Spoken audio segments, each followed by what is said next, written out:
Hello everyone, আসসালামু আলাইকুম। কেমন আছেন সবাই? আশা করি অনেক অনেক ভালো আছেন। আমরা আজকের ক্লাসে রাইট ফর্ম অফ ভার্ব শিখব এবং রাইট ফর্ম অফ ভার্বস আমরা অধিকাংশ স্টুডেন্টরাই ভুল করে থাকি, কিন্তু আমাদের শর্ট কিছু নিয়ম, যে নিয়মের মাধ্যমে আমরা অনেকগুলো রাইট ফর্ম অফ ভার্বের আনসার খুব সহজেই করতে পারবো কোনো সমস্যা ছাড়াই, এবং অল্প কিছু নিয়ম দেখলেই আমরা সব কিছু আয়ত্ত করতে পারবো। আমরা রাইট ফর্ম অফ ভার্বের অনেকগুলো রুলস সমন্বয়ে সেই রুলসগুলোকে কমিয়ে আমরা 5টা রুলস কাভার করলেই আমরা রাইট ফর্ম অফ ভার্বস কীভাবে করতে হয় সেটা কিন্তু আয়ত্ত করতে পারবো।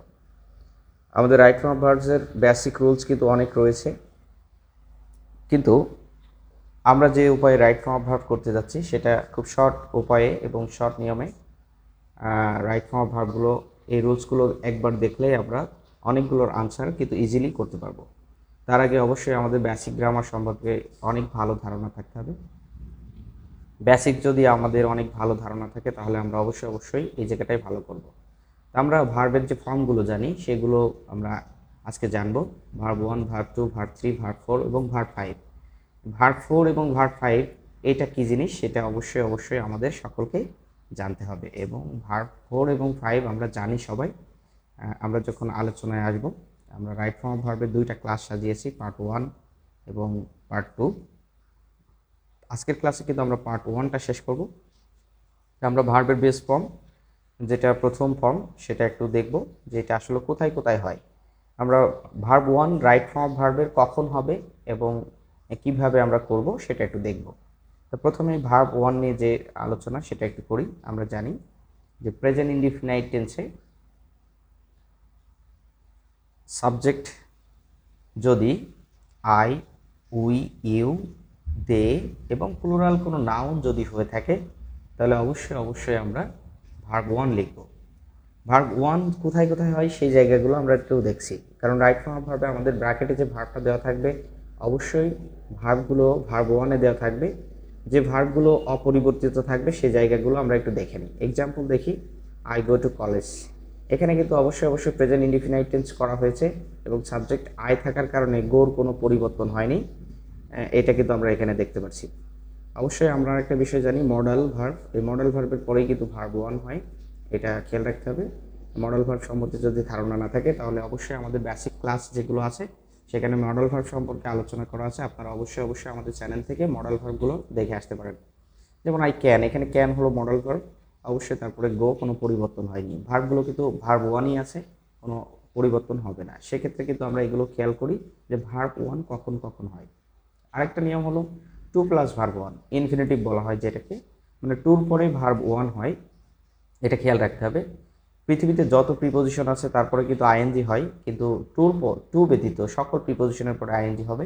কিন্তু টুর পরে যদি ভার্ব থাকে তাহলে অবশ্যই ভার্ব 1 দিতে হবে। যেমন আই ওয়ান্ট টু গো দেয়ার, আমি সেখানে যেতে চাই। আই ওয়ান্ট টু গো দেয়ার, আমি সেখানে যেতে চাই। এখানে কিন্তু এক্সাম্পলটা আমরা ক্লিয়ার হচ্ছি যে টুর পরে যে ভার্বটা আছে গো, সেটা কিন্তু অবশ্যই ভার্ব 1, পরিবর্তন হয়নি। এই ধরনের ব্র্যাকেটে অনেক ভার্ব দেওয়া থাকবে। তারপরে আমরা ডু ডাজ ডিড, এরপরে কিন্তু ভার্ব 1 হয়। সারা জীবনের জন্য ডু ডাজ ডিডের পরে কিন্তু ভার্ব 1 হবে। ডু ডাজ ডিড থাকলেই আমরা কিন্তু ভার্ব 1টা করব, এটা কিন্তু খেয়াল রাখতে হবে। ডু ডাজ ডিডের পরেই ভার্ব 1 হবে।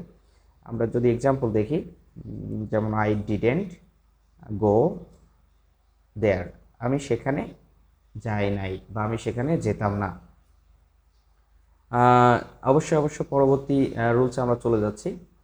যেহেতু আমরা ভার্ব 1 কোথায় কোথায় হয় সেটা দেখলাম, ভার্ব 1 কিন্তু আর কোথাও এই ধরনের জায়গা নাই, আর যদিও বা থাকে সেগুলো রাইট ফর্ম ভার্বে আমরা খুবই কম পাবো। কিন্তু যে বেসিক রুলসগুলো দিয়েছি সেম ওই রুলসগুলো দেখলেই আমরা ভার্ব 1 লিখতে পারবো এবং রাইট ফর্ম ভার্বে সঠিক উত্তরটা দিতে পারবো। এবার পাস্ট ফর্ম ভার্ব 2 কোথায় হয় সেটা একটু দেখবো আমরা। আসলে ভার্ব 1 এবং ভার্ব 2, আজকের ক্লাসে ভার্ব 1 এবং ভার্ব 2 কোথায় হয় সেটা দেখব। আগামী ক্লাসে আমরা দেখব হলো ভার্ব 3, ভার্ব 4 এবং ভার্ব 5। পাস্ট ইনডিফিনাইট টেন্সে কিন্তু ভার্ব 2 হয়, সবসময় মনে রাখতে হবে পাস্ট ইনডিফিনাইট টেন্সে ভার্ব 2 হবে। তাহলে পাস্ট ইনডিফিনাইট টেন্স কখন হবে? রাইট ফর্ম অফ ভার্ব যখন আমরা করতে যাচ্ছি তখন পাস্ট ইনডিফিনাইট আমরা কখন করব সেটা একটু দেখে নিই।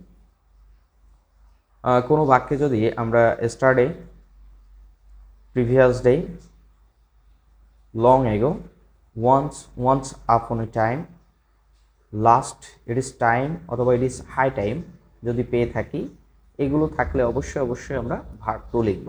এটা মাথায় রাখতে হবে যে এইগুলো যদি কোনো বাক্যে আমরা পাই তাহলে অবশ্যই ওই বাক্যে আমরা ভার্ব যেটা ওয়ান থাকবে ওইটারে আমরা টু করে দেবো। রাইট ফর্ম অফ ভার্বে সবসময় ব্র্যাকেটে ভার্বটা ওয়ান দেওয়া থাকবে, আমাদের টু করতে হবে। চলুন সরাসরি এক্সাম্পল দেখে নিই। আই ওয়েন্ট টু কলেজ, অবশ্যই বাক্যে স্টার্টে আছে যার জন্যে গোরে আমরা ওয়েন্ট করে দিয়েছি, অবশ্যই খেয়াল করেছেন। আজ আমরা ভার্ব ওয়ান এবং টু সম্পর্কে জানলাম। আজ এ পর্যন্তই। আগামী ক্লাসে অবশ্যই আমাদের ভার্ব 3, 4, 5 কীভাবে হবে সেটা দেখব, তাহলে আমরা মনোবলেই পরীক্ষায় আনসার করতে পারবো। সবাই ভালো থাকবেন, সুস্থ থাকবেন, আল্লাহ হাফেজ। সে